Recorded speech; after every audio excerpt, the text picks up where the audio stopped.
Hello everyone, welcome to another episode of Unscripted Ramblings. I'm Kendall Richardson. Thank you so much for joining me once again as I continue my journey through history.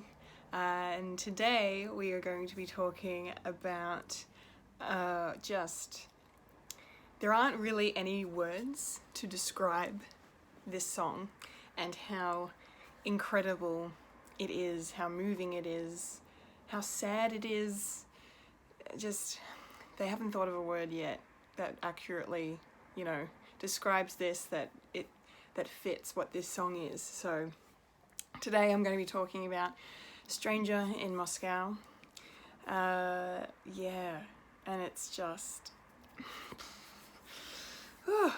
it's incredible.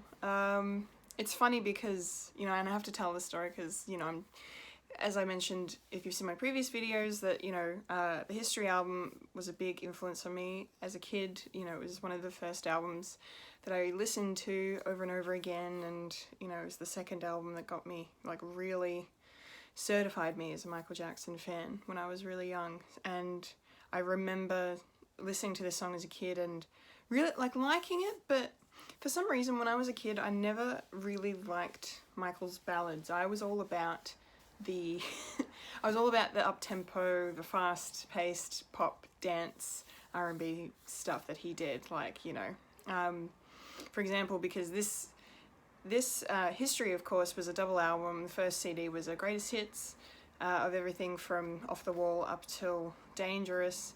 And so my favorite songs to listen to on that were, Black or White, Remember the Time, The Way You Make Me Feel, Rock With You. Those were my jams when I was 8 years old, 7, 8 years old. And so listening to the History album, disc 2, with all the new songs, my favorites, again, were Scream and Tabloid Junkie, Too Bad, the upbeat stuff. But getting older, things change, perceptions change, opinions change, your music taste evolves and develops into something, similar to what it was, but yet completely different. And and because 7-year-old Kendall did not understand what the song was about at the time. I thought, it's Stranger in Moscow, I know Moscow's Russia, so he's singing, I thought he was just singing about Russia. I didn't understand that he was singing about himself and using, Moscow as the setting of his feelings, because that, he came up with I think the lyrics to the song were originally a poem that he wrote when he was on tour with the Dangerous album, 93. He was in Moscow, and I think that's where the song kind of lyrically began for Michael. I'm pretty sure, correct me if I'm wrong, guys. So it's about that, but I was like, and there's this guy at the end talking Russian, and I was like, I don't know what this is. And I actually used to think it was in English. The first time I heard it, I thought he was, I don't know what words he was saying, but for some reason I formed it in my mind into English words. I don't remember what those words are now, but I just remember knowing, I'm like, oh, he's speaking English. No, he's speaking Russian. Good job, Kendall. Yeah. 7-year-old me was an interesting character. But anyway, regardless, Stranger in Moscow is just one of Michael's most heartbreaking songs. It's one of his most personal songs, his most deep and just in-depth, really, really at the core of his heartache during, the early to mid-90s when, again, this is the thing I'm going to come back to quite a bit on the History album, but that's literally what I've been saying is the central theme of History, is the fact that he's dealing with the fallout of the allegations and how he was wrongfully accused and all the pain and suffering he was put through for no reason at all. And, writing and creating music was his way of, processing that, dealing with it. It was his cathartic way of getting it out of his system and expressing his frustration and sadness over what happened. And this song is one of the biggest, it's the saddest example, I think. It's just, how lonely he sounds, how just forgotten. I love the lyrics You know, like, here abandoned in my fame, Armageddon of the brain. Like, that's huge. Yeah, he's just, that whole theme of just isolation and abandonment and fear and loneliness is just really strong throughout every single word, every single phrase and lyric throughout the song. And it's just, yeah, as an adult it makes you cry. You know, just, I mean, as a fan, it's very, you know, hard to listen to sometimes, but it's important to listen to it because, you know, he bared his soul with this song. But it was released as a single as well, of course, which was really great. Strange though, because it was released as a single worldwide on the 4th of November in 1996. But it wasn't released as a single in the US until the 7th of July in 97, and I couldn't seem to find a reason why for that. The song didn't really chart very well in the US. Unfortunately, after the 93 allegations, a lot of Michael's music didn't really do too well. I mean, Scream and You and Alone were the two biggest hits in the United States, I think, with this album. But so all his other singles did so well in Europe, for example. I was looking at all the chart histories for all the different songs that were released during this time period, and they've all charted very, very well in Europe and the UK, and even here in Australia as well, which is awesome. But yeah, in the US, it was literally only Scream and History that seemed to make a dent in at least the Billboard Hot 100. Yeah, so, I mean, there's many other charts, but yeah, strange the releasing on this, but yeah. Anyway, the song was written and composed by Michael, of course, but something I found out, you know, in recent times, listening to the incredible musical genius that is Brad Buxer, one of my favorite collaborators with Michael, who has given us some beautiful music, as us fans know very well.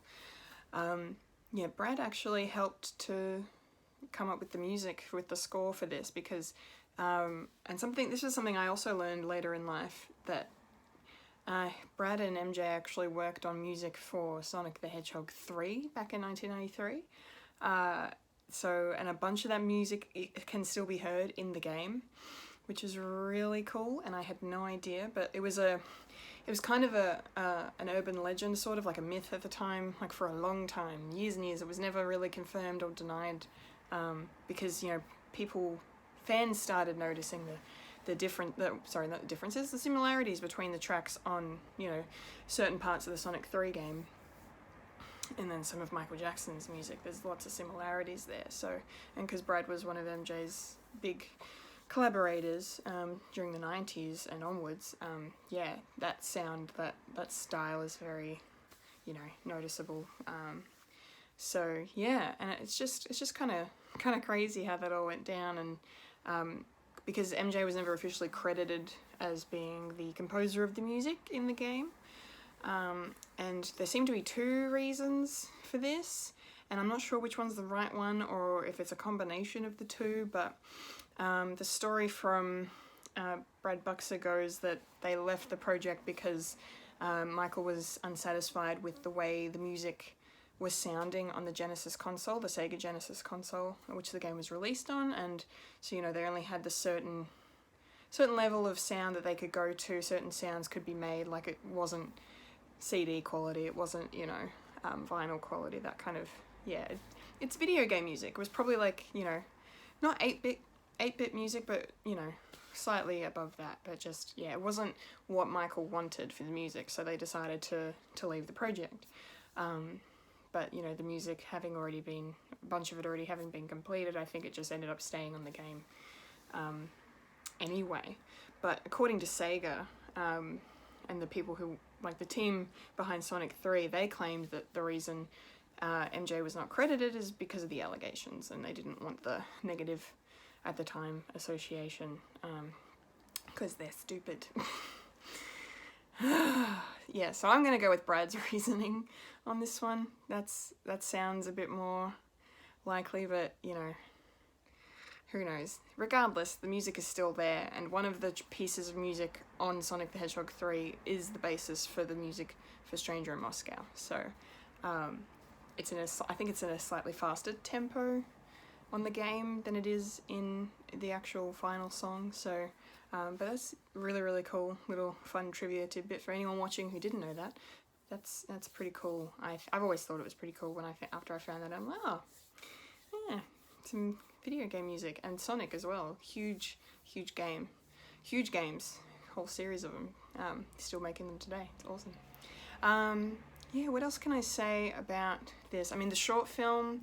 Yes, the short film is so awesome. Directed by Nick Brandt, a photographer who's just incredible.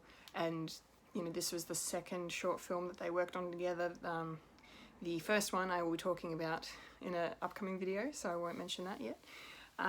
But yeah, this is a gorgeous video. It's black and white. It speaks volumes.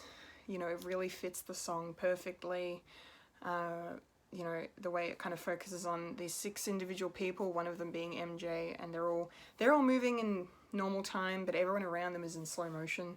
And there's some really, really cool slow motion shots. Like there's this really great image of, because one of the 6 people is this like kid who's been shut out of a baseball game in this like, you know, somewhere in this like inner city, and because it's all set in a city. And yeah, this shot of a baseball going through a window, and just the way the glass breaks in slow motion and comes apart is just, it looks amazing. Yeah, there's so many beautiful shots in this video. It's Nick Brandt has an incredible eye, clearly, and yeah, it's on display in this video. And Michael is just, you know, he's just walking through the streets and singing to us the lyrics of his song, and you know, you can see the pain on his face quite clearly. And I love how the end of the short film, it finishes with them all stepping out into the rain and just letting the rain wash over them, and you know, yeah, and it kind of cleanse them, I guess. I don't know, you can up for interpretation, but I would say it's like a cleansing of you know, all of their sorrows maybe, or they're just embracing the sorrow that they've experienced and taking it on, and because it becomes a part of you and who you are. And yeah, because Michael was a very different person after 93, I think, and especially in the history era. And in the next video I think I might get into that a bit more. But yeah, for now, if you haven't seen the Stranger in Moscow short film, or if you haven't listened to the song, but if you haven't listened to the song, you're probably not watching this video, but I don't know, go and listen, go and watch it. It's really beautiful, and it's gotta be hands down one of his best songs he ever wrote and recorded. You know, both Bruce Swiddy and Rod Temperton, 2 huge names that worked with MJ over his career, have, you know, called it either one of his best or his best song. So it's up there. I'm pretty sure I included it. I did a Collectible Chaos a couple of years ago of my of the top 10 best Michael Jackson songs, I think it was. Yeah, best songs. And I know I included Stranger in Moscow in there somewhere, but I can't remember where I ranked it. But if I was to redo the list, I'd probably put it at number 2 or number 3. It's like, it's really up there in terms of, it's just the way he sings it too is just so beautiful. And like the chorus of How Does It Feel over and over and over again. Like I love the way he's, you know, the layering of his voice and his vocals, and that sounds is just, it's just hypnotizing, and just, yeah, the whole thing is just beautiful. So, yeah, I don't think I can say anything too more about Stranger in Moscow, except just, like I said, go listen to it, let it sink in, let it wash over you like the rain washed over them in the video. It's, yeah, it's so heartbreaking and beautiful, you know, to listen to. It's a very important song, and a very personal song.